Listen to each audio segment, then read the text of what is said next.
Hello friends, welcome again. तो आज की वीडियो में मैं आपको फूड चेन के बारे में बताऊंगी और टाइप्स ऑफ फूड चेन जो हैं वो हम डिस्कस करेंगे आज की वीडियो में। लास्ट वीडियो में मैंने आपको फूड चेन के लिए जो जो टॉपिक लेवल होते हैं वो समझा दिए थे, कौन कौन से होते हैं। प्रोड्यूसर हो गया, primary consumer, secondary consumer, top consumer, ये सब मैंने आपको बता दिए थे लास्ट वीडियो में।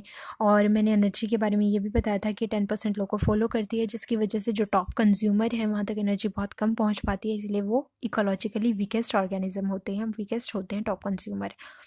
आज हम बात करेंगे टाइप्स ऑफ फूड चेन की, जिसमें मैं आपको ग्रेजिंग फूड चेन के बारे में बताऊंगी और पैरासिटिक फूड चेन के बारे में बताऊंगी।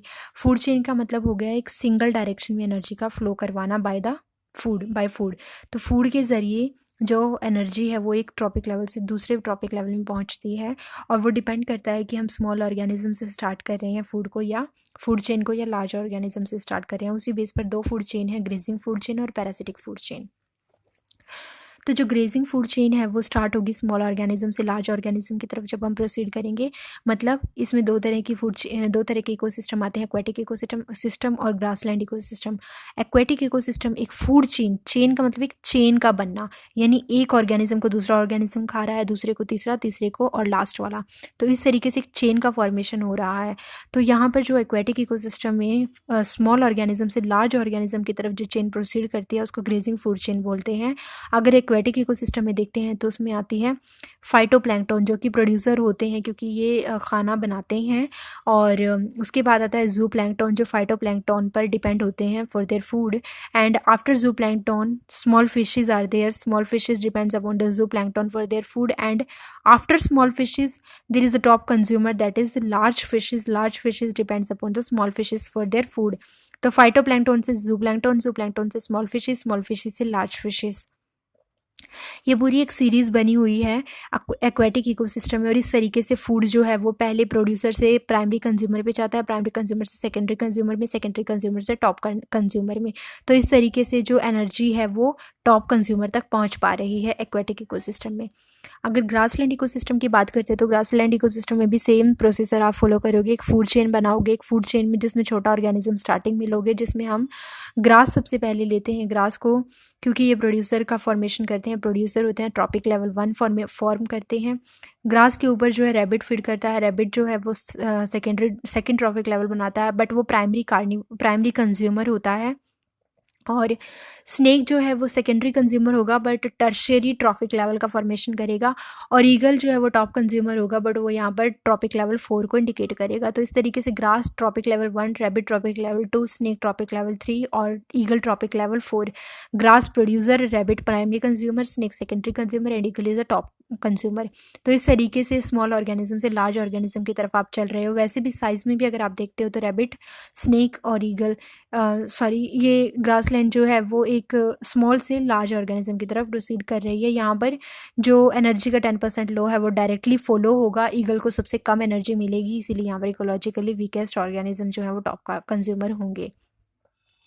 ये तो बात थी ग्रेजिंग फूड चेन की। लेकिन अगर आप पैरासिटिक फूड चेन में देखते हो तो पैरासिटिक फूड चेन जो है वो रिवर्स होगी ग्रेजिंग फूड चेन के। वो स्टार्ट होगी लार्ज ऑर्गेनिज्म से, प्रोसीड करेगी स्मॉल ऑर्गेनिज्म की तरफ। आप एक एग्जांपल ले सकते हो जिसमें आप ट्री इकोसिस्टम ले सकते हो। ट्री जो है बहुत बड़ा है और ट्री के ऊपर बर्ड्स रहते हैं जो ट्री के कंपैरिजन में अगर बात करते हैं तो छोटे होंगे साइज़ में। और पैरासाइट्स जो हैं वो बर्ड्स के ऊपर फीड करेंगे तो वो उससे भी छोटे होंगे। ट्री जो है वो प्राइमरी लेवल को फॉर्म करेगा, ट्रॉपिक लेवल को, क्योंकि ये खाना बनाता है।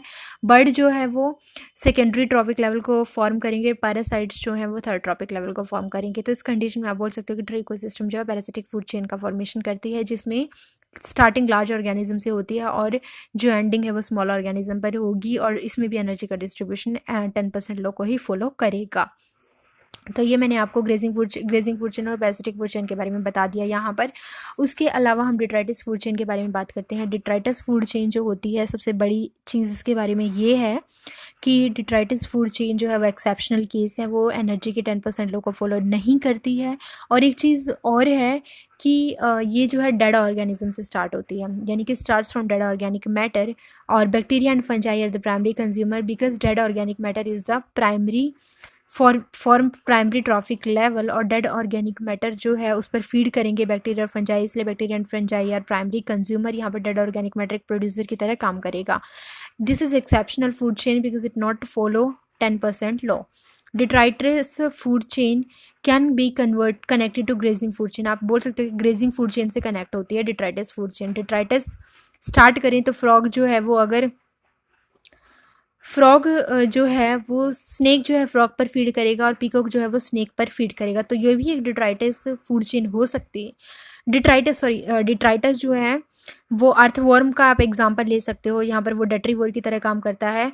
और फिर वो अर्थवॉर्म जो कि डिट्राइटस फूड चेन में भी आता है, वो अर्थवॉर्म को फ्रॉग भी खा सकता है, फ्रॉग को स्नेक, स्नेक को पीकॉक, और इस तरीके से ये हम बोल सकते हैं ग्रेजिंग फूड चेन की तरफ मूव ऑन कर जाता है। तो detritus food chain can be connected to grazing food chain, यानी कि अर्थवॉर्म जो है वो डेट्रीवोर है और वो डेड ऑर्गेनिक मैटर पर फीड करता है, तो वो एक डिट्राइटिस फूड चेन का फॉर्मेशन करता है। बट क्योंकि वो एक अर्थवॉर्म है और अर्थवॉर्म को फ्रॉग खा सकता है, फ्रॉग को स्नेक और स्नेक को पीकॉक, तो इस तरीके से वो ग्रेजिंग फूड चेन को भी कनेक्ट करता है। तो दोनों चेनों को आपस में कनेक्ट करते हैं डिट्राइटिस फूड चेन को और ग्रेजिंग फूड चेन को कौन? डिट्राइटस, डेट्रीवोर जो होते हैं।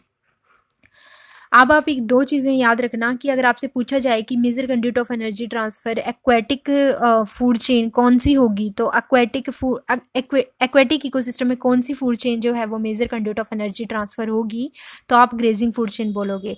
यानी कि grazing food chain aquatic ecosystem में सबसे ज़्यादा एनर्जी को का कंडक्शन करती है। और अगर आपको टेरेस्ट्रियल इकोसिस्टम में क्वेश्चन पूछा जाए कि कौन सा एनर्जी का ट्रांसफर करने वाले के लिए मेजर कंडक्शन का टाइप है, तो आप डिट्राइटस फूड चेन बोलोगे। मतलब डिट्राइटस फूड चेन सबसे ज़्यादा एनर्जी ट्रांसफर करेगी टेरेस्ट्रियल इकोसिस्टम में, और ग्रेजिंग फूड चेन सबसे ज़्यादा एनर्जी को कंडक्ट करेगी, ट्रांसफर करेगी एक लेवल से दूसरे लेवल में इन एक्वेटिक इकोसिस्टम।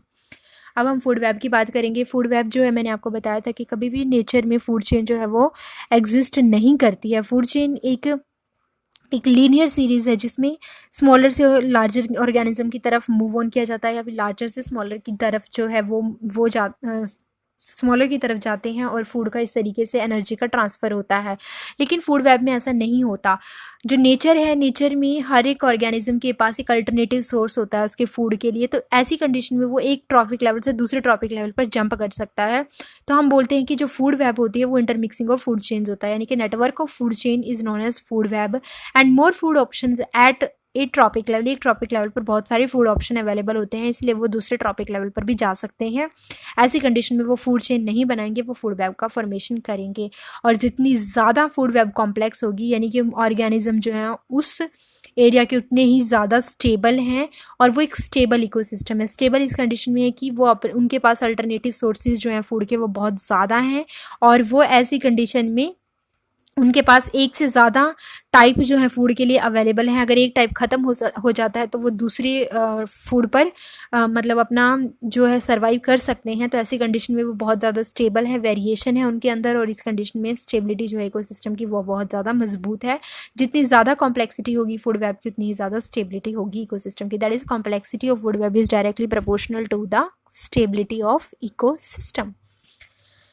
अब मैं आपको बताऊंगी इकोलॉजिकल पिरामिड के बारे में। इकोलॉजिकल पिरामिड जो है बेसिकली वो ग्राफिकल रिप्रेजेंटेशन है। आप जैसे मैंने आपको एज पिरामिड के बारे में बताया था, वहाँ पर मैंने आपको ऑर्गेनिज्म एंड पॉपुलेशन में मैंने आपको बताया था कि किस तरीके से जो pre reproductive, reproductive and post reproductive हैं और ऑर्गेनिज्म है वो किस तरीके से डिस्ट्रीब्यूट हैं।